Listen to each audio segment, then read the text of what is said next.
WNBA star Brittney Griner pleaded guilty to a drugs charge in a Russian court on Thursday, but denied she had intentionally broken the law. Speaking quietly in English, which was then translated into Russian, Griner told the judge, quote, "I'd like to plead guilty, Your Honor, but there was no intent. I didn't want to break the law. I'd like to give my testimony later. I need time to prepare."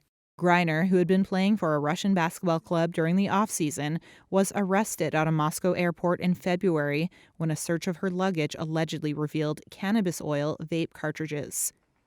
On Thursday, Griner's lawyers spoke to reporters outside of the courts. She admitted that it was hers, but she said that it was unintentionally brought to Russia because she was in a hurry as she was packing, and it was just by accident it ended up in her luggage. We are, of course, hoping for leniency from the court, taking into account the circumstances of the case, of who our defendant is. We think that pleading guilty should be taken into account. Earlier this week, in a handwritten note, Griner appealed to U.S. President Joe Biden directly to step up U.S. efforts to bring her home. She said that Elizabeth Rood, an official from the U.S. Embassy in Moscow, said she delivered a letter to her from Biden before the hearing. I was able to share with Ms. Griner a letter from President Biden, and Ms. Griner was able to read that letter.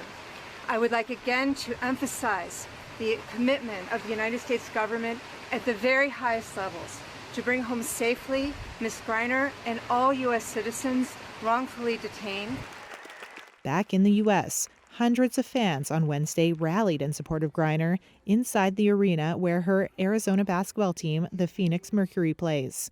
Many wore BG shirts and held signs, chanting, "Bring her home! Bring her home! Bring her home!" Russian authorities say there is no basis to consider Griner's detention illegal and that her case is not political, despite Moscow's fraught relations with the United States.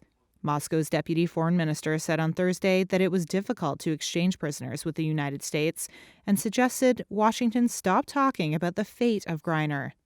In Russia, a narcotics charge like Griner's carries a sentence of up to 10 years in prison.